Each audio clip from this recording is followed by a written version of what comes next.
تلاوت کردہ آیات مبارکہ کا ترجمہ وَأَوْفُوا الْكَيْلَ، اور ناپ تول پورا کرو اذا کلتم، جب تم کسی کو ناپ کر دو، وزنوا بالقسطاس المستقیم، اور صحیح اور سیدھے ترازو سے تولا کرو، ذالک خیر، یہ بہت اچھی بات ہے، وَأَحْسَنُ تَأْوِيلًا، اور آخرت میں اس کام کا انجام بہت اچھا ہوگا۔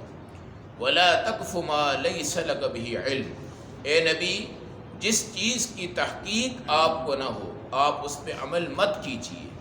اِنَّ السَّمْعَ وَالْبَصَرَ وَالْفُؤَادَ، بے شک کان، آنکھ اور دل، کُلُّ أُولَٰئِکَ کَانَ عَنْہُ مَسْئُولًا، قیامت کے دن ان سب کی پوچھ گچھ ہوگی۔ وَلَا تَمْشِ فِي الْأَرْضِ مَرَحًا، اور زمین پر اکڑاؤ کر کے مت چلو۔ إِنَّكَ لَن تَخْرِقَ الْأَرْضَ، نہ تو تم اپنی سختی سے زمین پھاڑ سکتے ہو، وَلَن تَبْلُغَ الْجِبَالَ طُولًا، اور نہ تم اپنی بلندی سے پہاڑوں کی چوٹی پہ جا سکتے ہو۔ كُلُّ ذَلِكَ كَانَ سَيِّئُهُ عِندَ رَبِّكَ مَكْرُوهًا، یہ سارے برے کام اللہ کے ہاں ناپسند ہیں۔ آیت نمبر 35، 36، 37، 38، پارہ نمبر 15، سورۃ بنی اسرائیل۔ بہترین زندگی اور اس کا خوبصورت نظام کاروباری حضرات کے لیے۔ اوفوا الکیل، ناپ تول پورا کرنا ہے۔ اگلا بندہ کیا سمجھتا ہے کیا نہیں سمجھتا، لیکن آپ کو اللہ دیکھ رہا ہے۔ ناپ تول کا کنڈا، اس کا ترازو بالکل ٹھیک ہو، ناپ تول بالکل ٹھیک کریں۔ پیچھے آپ پڑھ چکے ہیں وہ انبیاء کی قومیں جس میں قوم شعیب تھی، جو آپ پڑھ کر آ چکے ہیں، ناپ تول میں کمی پر خدا کا عذاب ان پہ کیا ہوا، آیا تھا۔ چنانچہ ایک مرنے والے کا جب انتقال ہونے لگا تو وہ کلمہ پڑھتا تھا، یہاں سے نیچے نہیں جا رہا تھا۔ بعد میں پوچھا گیا، پتہ یہ چلا کہ یہ صبح جب دکان پہ جاتا تھا تو اپنے ترازو کے گردے کو صاف نہیں کرتا تھا اور گاہک کو اسی میں سودا ڈال دیتا تھا۔ وہ جو مٹی کے چند ذرے تل جاتے تھے اس کے کھاتے میں، وہ سارے کے سارے اللہ کے ہاں پکڑ کا ذریعہ ہے۔ آپ نے اپنا رزق حلال کرنا ہے، اپنے ہاتھ کو کھلا کر دو، رزق حلال ہو جائے گا۔ اپنے ہاتھ کو تنگ کر دو، آپ کا رزق تنگ ہو جائے گا۔ اللہ آپ کو لے کر جائے مدینۃ المنورہ میں، وہاں پر سالن ڈالنے والا، کپڑا دینے والا، کھجوریں تقسیم کرنے والا، کوئی بھی چیز آپ کو دینے والا کھلے ہاتھ سے دیتا ہے، اور آپ حیران ہو جاتے ہیں کہ ایک آدمی کے سالن کو دو آدمی بڑے آرام سے کھا جاتے ہیں، اور روٹیاں جتنی ہوں وہ ایک الگ ترتیب سے ہوتا ہے۔ مکہ میں آئیں، وہاں ذرا سختی ہے، یہ نہیں کہ وہ کم دیتے ہیں، آپ کہہ سکتے ہیں کہ مکہ میں پورا پورا دیتے ہیں، اور مدینہ میں دل سے اور کیا کرتے ہیں، ڈالتے ہیں۔ اب ناپ تول کے اندر جو کمی ہوتی ہے، قرآن حکیم نے اور کئی جگہ پہ بھی کہا ہے، اور قرآن حکیم کی سورۃ الرحمن ہے، وہاں پر بھی اللہ نے اس چیز کا خوبصورت قسم کا نظارہ کیا کیا ہے، پیش کیا ہے۔ اور اس کے بعد سورۃ المطففین 30ویں سپارے میں ہے، وہ لوگ جو ناپ کر دیتے ہیں، تول کر دیتے ہیں تو بڑا کم دیتے ہیں، اور جب لیتے ہیں اس کو کہتے ہیں اور ڈال بھائی، اور ڈال بھائی۔ آپ کو یاد ہوگا کہ بچپن کے دور میں ہم جب کسی چیز لینے جاتے تھے ہم کہتے ہیں جھنگا بھی دو بھائی، کیا دو، جھنگا دو۔ آج کل جاتے تو گریوی دو، کیا دو جی، گریوی دو۔ اب گریوی کسی ہوٹل پہ تو ان کو الاؤ ہی نہیں ہوتی جی، گریوی نہیں دیتے، کہیں پہ ایک دفعہ دیتے ہیں، کہیں پہ آپ مانگیں گے تو دو دفعہ بھی مل جائے گی۔ اللہ رب العزت نے جتنا ہاتھ کھولیں گے اتنا اللہ آپ کو عطا کرے گا۔ اور پیچھے آپ پڑھ کر آئے ہیں، وَلَا تَجْعَلْ يَدَكَ مَغْلُولَةً إِلَىٰ عُنُقِكَ، اپنے ہاتھوں کو گردن کے ساتھ ایسے باندھ کے نہ رکھو، ہیں باندھے گا جو بندہ وہ نہ لے سکتا ہے نہ دے سکتا ہے، اور جو کھولے گا آہستہ آہستہ وہ لے بھی سکتا ہے دے بھی سکتا ہے۔ اور جو ہاتھ اپنی گردن کے ساتھ باندھی ہوئی ہے اور اس کا 10 کروڑ روپیہ بینک میں پڑا ہوا ہے، نہ کھا رہا ہے نہ کھلا رہا ہے، نہ لے رہا ہے نہ دے رہا ہے، اور اپنے آپ کو تسلی دی ہو، یہ پیسہ تسلی ہے، پیسہ تسلی ہے۔ آپ کے 20، 30، 40، 50 لاکھ پڑے وہ آپ کیا کہتے ہیں، یار کل کام آئے گا، وہ کل رہو گے تو کام آئے گا نا بھائی، آج کام کرو قیامت کے دن کام آئے گا۔ آج تم نے بینک میں رکھا ہو 50 لاکھ، جوڑ کے ایسے. اب کیا کہتے ہیں جی کل کام آئے گا. کل تمہارے کام نہیں آنا, کل تمہارے بچوں کے کام آئے گا, تمہاری بیوی کے کام آئے گا, کسی یتیم کے کام آئے گا, کسی مسکین کے کام آئے گا. اگر تم نے یہ ترجمہ کرنا ہے کہ یار یہ رکھو کل کام آئے گا, اس ترجمے کا خلاصہ یہ ہے کہ تم اس کو اللہ کے راستے میں دیتے جاؤ, کل تمہارے کام آئے گا. کل کیا آئے گا؟ تمہارے کام آئے گا. اس لیے قرآن کے پہلا حکم آیا آج ان آیات میں کہ جب آپ نے ناپ تول کے دینا ہے تو بھائی کھلا دو. یہ پورا ہو گیا ہے, تھوڑا سا اٹھاؤ اور ڈال دو, تھوڑا سا اٹھاؤ اور ڈال دو, تھوڑا سا اٹھاؤ اور ڈال دو. کیوں؟ ہم خطرات کے مین گڑھ پہ ہیں. ہمارے ترازو بنانے والے لوگ بھی بددیانت ہیں, ہمارے وٹے بنانے والے لوگ بھی بددیانت ہیں, ہمارے کمپیوٹرائز سسٹم بنانے والے لوگ بھی بددیانت ہو چکے ہیں. سمجھ نہیں آتی کہ ہمیں امانت داری کی جڑ کہاں جا کے لگتی ہے. اس لیے ہمیں کوئی اشتباہ نہیں ہے, ہر وقت ہم شبہ میں ہوتے ہیں, پتہ نہیں یہ ترازو بھی ٹھیک ہے کہ نہیں, وٹا بھی ٹھیک ہے کہ نہیں. اس کا بہترین حل کیا ہے؟ پہلے آپ اس کو چیک کر لیں, اس کو چیک کر لیں, اس کے پیمانے کو چیک کر لیں. پھر اس کا دوسرا حل کیا ہے کہ آپ اگلے آپ کلو دے رہے ہیں, کلو کے ساتھ تھوڑا سا اور ڈال دیں تاکہ ہمارے کھاتے میں اس کی کوئی چیز نہ آئے, اس کے کھاتے میں ہماری بے شک چلی جائے. یہ چیز اللہ نے بتائی. ذالک خیر, ناپ تول کر اچھا کر کے دو گے یہ تمہارے لیے بہترین ہوگا, اس میں برکت آئے گی, اس پہ غریب خوش ہوگا, اس پہ فقیر کیا ہوگا؟ خوش ہوگا. احسن تأویلا, اور اس کا انجام بہت اچھا ہے, اس کا انجام بہت اچھا ہے. اس لیے ناپ تول میں رسول کریم صلی اللہ علیہ وسلم اور آپ کے صحابہ کا انداز, بڑے کھلے دل سے آپ کیا کرتے تھے؟ ادا کرتے تھے. بڑے کھلے دل سے آپ کیا کرتے تھے؟ دوسرے کو دیتے تھے. اور قرآن کہتا ہے وَلَا تَقْفُ مَا لَيْسَ لَكَ بِهِ عِلْمٌ, جس چیز کا آپ کا علم نہیں ہے اس پہ عمل کبھی نہ کیجیے گا, اس پہ عمل کبھی نہ کیجیے گا. اب علم کہاں سے آتا ہے؟ ذرا اس کو غور سے سنیے گا. علم آپ کو قرآن دے گا, علم آپ کو حدیث دے گی, علم آپ کو صحابہ دیں گے, علم آپ کو فقہا دیں گے. آج کل کے سوشل میڈیا پہ جو آپ کو علم مل رہا ہے, یہ علم نہیں مل رہا بلکہ علم کو مٹانے کی سازشیں ہو رہی ہیں. علم کے اصل حقائق چھپائے جا رہے ہیں اور اس کے نئے انداز لائے جا رہے ہیں. علم میں کوئی جدت نہیں ہے, دین میں کوئی جدت نہیں ہے. میں دین کو نئے انداز میں پیش کروں, بدبخت آدمی تو کون ہوتا ہے دین کو نئے انداز میں پیش کرنے والا؟ دین انداز نبوت میں ہے, دین انداز قرآن میں ہے, دین انداز صحابہ میں ہے, دین انداز فقہا میں ہے. اگر اولیاء بنتے ہیں تو انداز قرآن کے اندر آ کر بنتے ہیں, انداز نبوت میں آ کر بنتے ہیں, انداز صحابہ میں آ کر بنتے ہیں. اگر کوئی ولی صحابی کو, قرآن کو, حدیث کو اپنی رائے کہہ دے یا اس میں ٹیڑھا میڑھا پن کر دے, وہ اللہ کا ولی نہیں ہوتا, وہ شیطان ہوتا ہے. آپ نے علم حاصل کرنا ہے تو قرآن, حدیث, صحابہ, فقہ, یہ چار چیزیں, ان سے آپ کو علم آئے تو عمل کیجئے گا. اگر ان سے علم نہ آئے اور کوئی بندہ آپ کو کہے یہ پرانے دور کی باتیں ہیں جی, یہ بڑے مشکل کام کی باتیں, میں آپ کو ایک نئے انداز میں کیا کرتا ہوں؟ دین دیتا ہوں. میں آپ کو نئے انداز میں ایک سبق دیتا ہوں, میں آپ کو نئے انداز میں اس چیز کو سمجھاتا ہوں, تو یہ سمجھ نہیں ہے, یہ علم نہیں ہے. اللہ کے رسول صلی اللہ علیہ وسلم کتنے بڑے عالم ہیں, آپ سے بڑا عالم کائنات میں کوئی نہیں. آپ نے خود فرمایا انا اعلمکم باللہ, انا اعلمکم باللہ, میں خوب جانتا ہوں اللہ کے دین کو.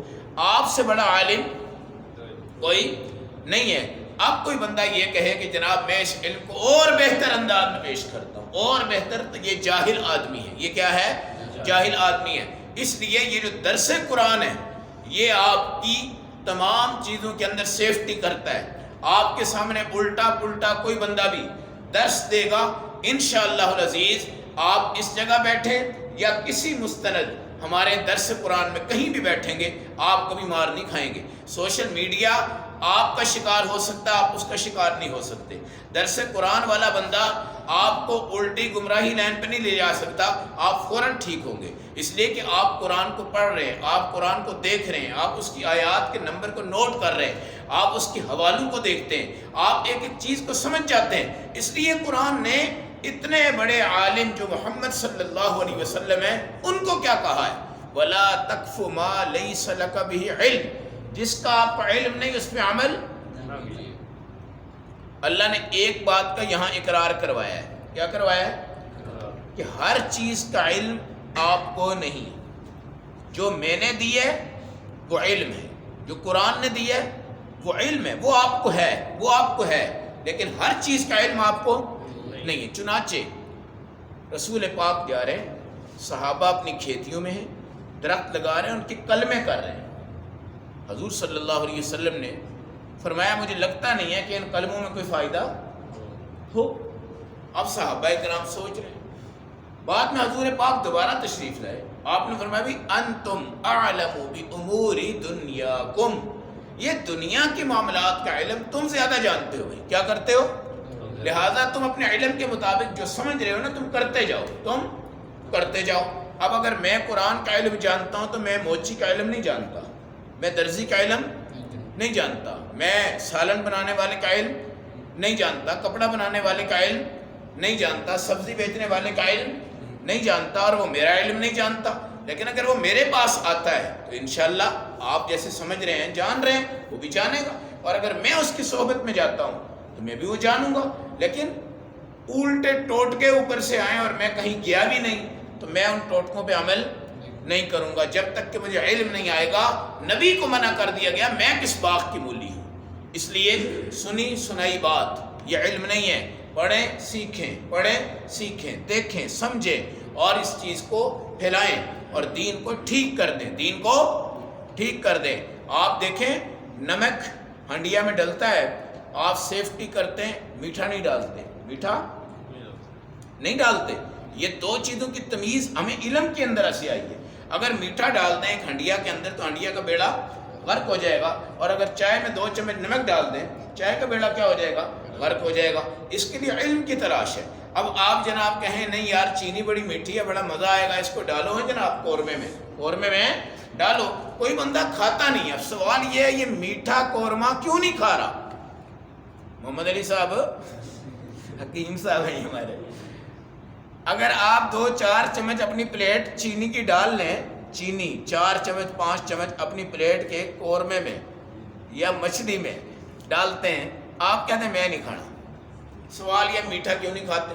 میٹھا آپ کہتے ہیں نہیں، ہنڈیا کی زینت نمک ہے، ہنڈیا کی زینت نمک ہے، اور آپ کی چائے میں 2 چمچ 1 کپ میں ڈال دیں نمک کے، آپ نے نہیں پینی، آپ نے بے شک آپ کو بلڈ پریشر نہ بھی ہوتا ہو، آپ نے نہیں پینی، اس لیے کہ جس چیز کی جو جگہ ہے وہاں رکھنا عدل انصاف ہے، اور اس جگہ سے ہٹ کے یہ کیا ہے، ناانصافی ہے۔ کیا ہے یہ؟ ناانصافی ہے۔ ہمارے نبی کو روکا گیا ہے، آپ کو علم نہیں ہے آپ رک جائیں، اللہ کا انتظار کریں۔ ہمارے نبی سے پوچھا نا یا رسول اللہ روح کیا ہے، روح، تو نبی نے جواب دیا، کہا نہیں میں جواب دے دوں گا، باقی ایک لمبی تفصیلات ہے، حضور اس ٹائم جواب نہیں دے سکے۔ اب جس ٹائم معراج سے آئے ہیں تو کافروں نے کہا جی اگر آپ بیت المقدس کے اندر بتائیں دروازے کتنے ہیں، کھڑکیاں کتنی ہیں۔ اللہ نے ہمارے نبی کا اعزاز اور عزت کو رکھا تو سیکنڈ سے پہلے یہ پردے ہٹ کے سامنے، جیسے یہ دروازے ہاں جی کتنے ہیں جی مسجد کے دروازے 1 2 3 4 5 ہیں جی، کتنے روشن دان ہیں جی سامنے اللہ نے دکھا دیے 2 ہیں جی، ادھر کتنے ہیں جی 2 ہیں جی، اے سی لگا ہوا ہے جی ادھر لگا ہوا ہے، اے سی لگا ہوا ادھر لگا ہوا، پنکھے کتنے ہیں یہ اتنے، یہ ساری چیزیں اللہ نے سامنے دکھائی اور ایک دم سے اللہ نے عزت عطا فرما دی۔ لیکن پہلے وہ علم نہیں تھا، پہلے وہ علم نہیں تھا، اس لیے ڈکوسلے جو چلاتے ہیں نا کہ نبی کو ہر چیز کا علم ہوتا ہے، نبی کو ہر چیز کا، ہمارے مرشد ہر چیز کو جانتے ہیں، فلاں بابا جی ساری چیزوں کو جان لیتے ہیں۔ اگر اتنا علم اللہ کسی کو دے سردار صاحب تو میاں اور بیوی کے پردے میں جو باتیں اور ان کے اعمال اور ان کی ملاقاتیں ہوتی ہیں وہ بھی پیر جان لیتے ہیں، وہ بھی پیر نہیں۔ اللہ نے ہر چیز کا علم کیا رکھا ہوا ہے، محدود رکھا ہوا ہے، اور محدود علم۔ اب نبی پاک کے سامنے ایک ہاتھ ہے ایسے، پھر یہ ہم نے بیعت کرنی ہے، کیا کرنی ہے؟ ہمارے نبی کو پتہ نہیں چل رہا یہ مرد ہے یا آپ نے فرمایا بھائی رجل ام انسا، یہ مرد کا ہاتھ ہے یا، یعنی پردہ تھا نا، پردے میں سے ایسے نکالا ہے ہاتھ، جی بیعت کرنی ہے۔ تو نبی کو یہ پتہ نہیں کہ یہ کون ہے، رجل ام انسا، اس نے کہا جی میں عورت ہوں، میں، حضور نے فرمایا میں کسی عورت کے ہاتھ کو ہاتھ نہیں لگاتا، ٹھیک ہے، مطلب کپڑے پہ بیعت کی. کس پہ بیعت کی؟ کپڑے پہ، جیسے ہمارے اکابرین کپڑوں پہ کرتے ہیں. تو جب تک حضور کو علم نہیں ہے اس ٹائم تک نبی کو بھی عمل سے کیا کر دیا گیا ہے؟ منع. علم آئے گا آپ عمل کریں گے. اب علم 23 سال میں آیا قرآن کا. کتنے سال میں؟ 23 سال میں. اور اللہ نے 1 منٹ میں بھی دے سکتے تھے، لیکن بتایا نہیں، میں لاؤں گا آپ کو پتہ چلے گا. یہ مسئلہ آ گیا ہے، میں ابھی اوپر سے حکم بھیجوں گا آپ کو پتہ چلے گا. یہ مسئلہ آ گیا ہے، میں اوپر سے حکم بھیجوں گا آپ کو پتہ چلے گا. یہ ساری چیزیں. اور کیا کہا؟ ان السمع والبصر والفؤاد.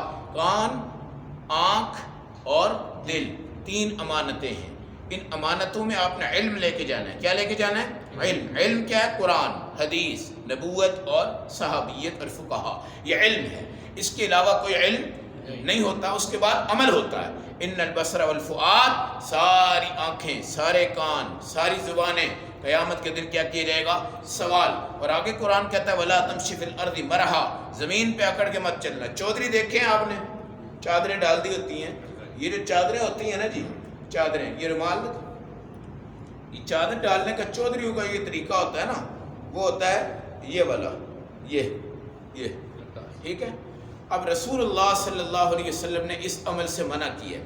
عربی میں اس کو صدل کہتے ہیں. کیا کہتے ہیں؟ صدل. اگر آپ اس کو لپیٹ لیں صدل نہیں رہے گا. اس کو ادھر لپیٹ لیں صدل نہیں رہے گا. اس کو ایسے ڈال لیں صدل نہیں رہے گا. یہ لٹکانا جو ہے نا، یہ والا، یہ ہے صدل. اس کو صدل کہتے ہیں. اور آج ہمارے پنجاب میں جو بڑے بڑے چودھری ہیں جنہوں نے وہ یلو کلر کی چادریں وول کی پہنی ہوتی ہیں اور ایسے لٹک رہی ہوتی ہیں، نیچے جا رہی ہوتی ہیں، اتنی عورتوں کو بھی نیچے نہیں جا رہی ہوتی جتنی ان چودھریوں کی نیچے جا رہی ہیں. اور ان کے پونچے دیکھیں اور ان کے خود سے دیکھیں، ان کے پونچوں میں جو لکیریں ہوتی ہیں نا، وہ پتہ نہیں کس چیز سے انہوں نے بنائی ہوتی ہیں کہ وہ بالکل نیچے لگ رہی ہوتی ہیں جا کے ہیں. اور مطلب عجیب قسم کا. اور خود سے آگے سے ایسے مڑا ہوا ہوتا ہے اور مونچھیں ایسے تائی ہوتی ہیں. اور وہ چودھری کبھی ایسے نہیں چلتے. یہ ان کی علامت ہے. چودھری سیدھے ہو کے چلتے ہیں، بالکل سیدھے ہو کے. اور ہمارے نبی چودھری بن کے نہیں چلتے تھے. حضور صلی اللہ علیہ وسلم کا انداز چلنے کا، یہ جگہ ہے نا فرش، حدیث میں آتا ہے آپ ایسے اس پہ چلتے تھے جیسے پہاڑی کے ڈھلان سے نیچے آ رہے ہوں. آپ خود دیکھ سکتے ہیں. اس کا مطلب ہے ایسے حضور چلتے تھے، ایسے تھوڑے سے جھک کے. اور جب رسول پاک اوپر جاتے تھے کیا پڑھتے تھے؟ اللہ اکبر. کیوں کہتے تھے کہ میں اوپر جا رہا ہوں، میں مینار پہ جا رہا ہوں، میں کیٹو پہاڑ پہ جا رہا ہوں، میں سریا ستارے پہ جا رہا ہوں، میں خلائی شٹل پہ جا رہا ہوں، کوئی مجھے بڑا نہ کہہ دے. اللہ اکبر. بڑا کون ہے؟ اللہ ہے. جب آپ اترتے تھے کیا پڑھتے تھے آپ؟ سبحان اللہ. کیا ہے؟ پاک کون ہے؟ اللہ ہے. تو یہ جو بعض لوگ ایسے ہوتے ہیں کہ ان کی جوتیوں کی آواز ٹک ٹک، اس پہ توجہ ہوتی ہے. بعض ہوتا ہے ان کی مونچھوں پہ توجہ ہوتی ہے. اور آنکھیں بھر کے نہیں دیکھتے. چودھری آنکھیں بھر کے کبھی کسی کو ایسے گھماتے ہیں، ایسے. ہمارے نبی صلی اللہ علیہ وسلم مجمع میں ایک ایک بندے پہ جب نگاہ ڈالتے تھے نا، وہ کہتا تھا حضور تو ساری توجہ میرے پر قربان کر رہے ہیں. یہ چیزیں ہیں. اور جو بڑے بڑے پیر ہیں وہ صرف ان کو دیکھتے ہیں جن کی جیبیں بری ہوتی ہیں. جو غریب ہوتے ہیں نا ان کو پیر شیر نہیں دیکھتے. یقین کریں. اس لیے قرآن نے کہا ہے وَلَا تَمْشِ فِي الْأَرْضِ مَرَحًا. زمین پر اکڑ کے مت چلنا. زمین تمہاری ماں ہے، زمین تمہاری قبر ہے، یہ تمہارا اصلی گھر ہے، یہ تمہارا شاہی محل بھی ہو سکتا ہے، اور اللہ نہ کرے یہ غار جہنم بھی ہو سکتی ہے. اس لیے اس کو دیکھو. حضور نے اپنے پاؤں کو گھسیٹ کر زمین پہ نہیں چلایا. رسول پاک ایسے اٹھاتے آرام سے رکھتے، ایسے اٹھاتے آرام سے رکھتے. حضور صلی اللہ علیہ وسلم کی رفتار مبارک جو تھی وہ تیز تھی. کیا تھی؟ تیز تھی. اب جیسے یہاں سے آپ بینک سٹاپ پہ جاتے ہیں، ایک بندہ یہاں سے 10 منٹ میں پہنچ سکتا ہے، ایک 5 میں پہنچ سکتا ہے، کوئی ایسا بھی ہوگا یا 2 منٹ 2.5 منٹ میں بھی پہنچ سکتا ہے. کوئی مسئلہ نہیں ہے. آپ جلدی اس نیت سے جا رہے ہیں کہ میں اپنے چلنے کے وقت کو کیا کروں، جلدی استعمال کر لوں تاکہ میں کسی کے کام آ سکوں، میں کسی کے کام آ سکوں. تو نبی پاک کا انداز جھک کے چلنے کا، زمین پر پاؤں گھسیٹنا نہیں تھا. آپ تیز رفتار سے چلتے تھے، بہت ہلکے آپ نہیں چلتے تھے. اور حضور کریم صلی اللہ علیہ وسلم کے چلنے میں معجزہ تھا. جہاں آپ نے 5 منٹ میں پہنچ رہے ہیں نا، وہ چاہے 5 گھنٹے کا بھی سفر اللہ آپ کو 5 منٹ میں پہنچا دیتے تھے. 5 منٹ میں پہنچا دیتے تھے. کہ رسول پاک کا معجزہ ہے. اور آپ دیکھیں یہ ہے نفسیاتی کام. بندہ کھلاڑی ہو، کرکٹ والا ہو، یہ جمپ لگاتے ہیں، یہ ہوں، یہ پیراشوٹ سے جو نیچے آتے ہیں، یہ لوگ ہیں، یہ سب سے پہلے اپنے دماغ کو تیار کرتے ہیں کہ یہ کام میں نے کرنا ہے. اور آپ دیکھیں کہ یہاں سے چنگی آپ جاتے ہیں تو میرا خیال ہے 15 منٹ سے 18 لگتے ہیں. لیکن کبھی ایسی ایمرجنسی ہوتی ہے، آپ کو فون آ گیا، اللہ نہ کرے ایکسیڈنٹ ہو گیا بھائی کا، موٹر سائیکل سلپ ہو گئی ہے اور اس کے خون بہہ رہا ہے، آپ یہاں سے نکلیں گے، سلیپر پہن کے نکل جائیں، ننگے پاؤں نکل جائیں، آپ 18 منٹ کے اندر نہیں پہنچیں گے، آپ شاید 8 منٹ کے اندر پہنچیں. یہ سب سے نظام انسان کے دماغ کا ہوتا ہے، دماغ آپ کا تیار ہے. تو اس لیے زمین پہ کبھی اکڑ کے نہیں چلنا. اور اکڑ کے چلنے والے میں نے بتا دی ہے، یا جو آج کل ہماری عورتیں ہیں جن کی ایڑیوں کی ٹک ٹک سنائی دیتی ہے، یا یہ چودھری ہیں جو بڑے بڑے چودھری ہوتے ہیں، یہ ٹک ٹک کرتے ہیں. لن تخرق الارض، تم زمین کو پھاڑ نہیں سکتے جتنا مرضی زور سے مارو. ولن تبلغ الجبال طولا، اور جتنے جمپ لگاؤ تم اللہ کے پہاڑ جو بنے ہوئے نا ان کی چوٹیوں پہ نہیں پہنچ سکتے. کل ذلک کان سیئہ عند ربک مکروہا، یہ بری عادتیں، ناپ تول میں کمی کرنا جی، اور اس طرح جو علم نہیں ہے اس پر آپ عمل کرتے ہیں اور زمین پہ اکڑ اکڑ کے چلتے ہیں، ساری باتیں اللہ کو کیا ہے؟ ناپسند ہے. اللہ ہمیں وہ باتیں جو خدا کو ناپسند ہے ان سے بچنے کی توفیق عطا فرمائے.